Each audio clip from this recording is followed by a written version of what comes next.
ઓમ શ્રી પરમાત્મને નમઃ. શ્રીમદ્ ભગવદ્ ગીતાની યાત્રામાં આજે આપણે આવી પહોંચ્યા છીએ અધ્યાય 18 મોક્ષ સંન્યાસ યોગના શ્લોક ક્રમાંક 46 પર.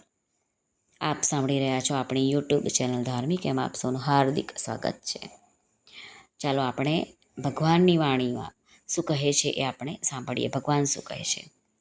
શ્રી ભગવાન વાચ યતઃ પ્રવૃત્તિર્ભૂતાનાં યેન સર્વમિદં તतं સ્વકર્મણા તમભ્યર્ચૈ સિદ્ધિં વિંદતિ માનવઃ. શ્રી ભગવાન અર્જુનને કહે છે, જે પરમેશ્વરથી સઘળા પ્રાણીઓની ઉત્પત્તિ થઈ છે અને જેનાથી આ આખું જગત વ્યાપેલું છે, જેમ બરફ જળથી વ્યાપેલો છે એ જ પ્રમાણે આખો સંસાર સચ્ચિદાનંદ ઘન પરમાત્માથી વ્યાપેલો છે. એ પરમેશ્વરની પોતાના સ્વાભાવિક કર્મો વડે પૂજા કરવી એટલે કે જેમ પતિવ્રતા સ્ત્રી પતિને જ સર્વસ્વ માનીને પતિનું ચિંતન કરતી પતિની આજ્ઞા અનુસાર પતિને માટે મન, વાણી, શરીરથી કર્મ કરે છે, એ જ રીતે પરમેશ્વરને જ સર્વસ્વ સમજીને પરમેશ્વરનું ચિંતન કરતાં પરમેશ્વરની આજ્ઞા અનુસાર મન, વાણી અને શરીરથી પરમેશ્વરને માટે સ્વાભાવિક કર્તવ્ય કર્મનું આચરણ કરવું અને કર્મ દ્વારા પરમેશ્વરનું પૂજન કરવું, એને કહેવાય છે સ્વાભાવિક કર્મો વડે પૂજા કરવી. એવી રીતે પૂજા કરીને માણસ પરમ સિદ્ધિને પામી જાય છે.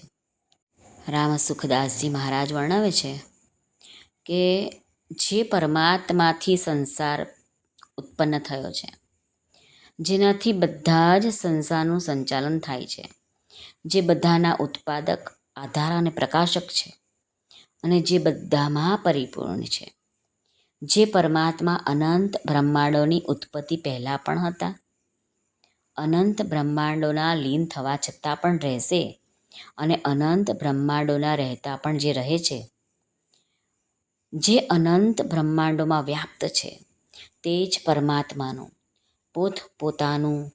પોતાના સ્વભાવ કર્મો દ્વારા પૂજન કરવું જોઈએ. એટલે કે વર્ણોચિત સ્વાભાવિક કર્મ જે હોય તે રીતે એમનું પૂજન કરવું જોઈએ. આગળ ભગવાન કહે છે કે એ 4 વર્ણ છે: બ્રાહ્મણ, ક્ષત્રિય, શૂદ્ર અને વૈશ્ય. આ 4માં પોતાના વર્ણ અનુસાર કર્મો બતાવ્યા છે. એ 4 વર્ણોમાં જે સ્વાભાવિક કર્મો બતાવ્યા છે તે કરીને ભગવાનનું પૂજન કરવું જોઈએ. પોતાના શાસ્ત્રવિહિત સ્વભાવ જ અને ખાવું, પીવું, સૂવું, જાગવું વગેરે બધા જ કર્મો દ્વારા ભગવાનની આજ્ઞાથી, ભગવાનની પ્રસન્નતાને માટે ભગવત બુદ્ધિથી નિષ્કામ ભાવપૂર્વક બધાની સેવા કરવી. પોતપોતાના વર્ણોમાં જે સેવાનો ભાગ આવતો હોય એ પ્રમાણે આપણે કરવું જોઈએ. રામ સુખદાસજી મહારાજ કહે છે કે શાસ્ત્રોમાં મનુષ્યને માટે વર્ણ અનુસાર અને આશ્રમ અનુસાર વર્ણ 4, આશ્રમ 4. વર્ણ 4 તો તમને કયા, પણ આશ્રમ 4 કયા? તો એક છે બ્રહ્મચર્યાશ્રમ, ગૃહસ્થાશ્રમ, વાનપ્રસ્થાશ્રમ અને સંન્યાસાશ્રમ. આ 4 આશ્રમો અનુસાર પોતપોતાને અનુસાર જે કર્તવ્ય કર્મ બતાવવામાં આવ્યા છે તે પ્રમાણે સંસારરૂપી પરમાત્માની પૂજાને માટે જ કરવામાં આવ્યા છે અને કહેવામાં આવ્યા છે. મહારાજ કહે છે કે જો પોતપોતાના કર્મો દ્વારા ભાવથી તે પરમાત્માની પૂજા કરે તો તેની માત્ર ક્રિયાઓ દ્વારા જ પરમાત્માની પૂજા થઈ જાય છે. એને એક્સ્ટ્રા પૂજા માટેનો સમય બગાડવો જ નથી પડતો. પોતપોતાના ધર્મ અનુસાર જે કર્તવ્ય કર્મ આવે છે તે નિષ્કામ ભાવે, સ્વાર્થ વગર, પ્રમાણિકતાપણે કરવામાં આવે તો ભગવાનનું પૂજન થઈ જશે. મહારાજ કહે છે કે જેમ કે ભીષ્મ પિતામહે અર્જુનના સારથી બનેલા ભગવાનની પોતાના યુદ્ધરૂપી કર્મ દ્વારા એટલે કે બાણોની વર્ષા કરીને પૂજા કરી. ભીષ્મ પિતામહના બાણોથી ભગવાનનું કવચ છેદાઈ ગયું જેથી ભગવાનના શરીરમાં ઘા થઈ ગયા અને હાથની આંગળીઓમાં નાના નાના બાણો વાગવાથી આંગળીઓથી લગામ પકડવાનું પણ કઠિન થઈ ગયું. એવી પૂજા કરીને અંત સમયે બાણશૈયા પર પડેલા ભીષ્મ પિતામહ પોતાના બાણો દ્વારા પૂજિત ભગવાનનું ધ્યાન કરે છે.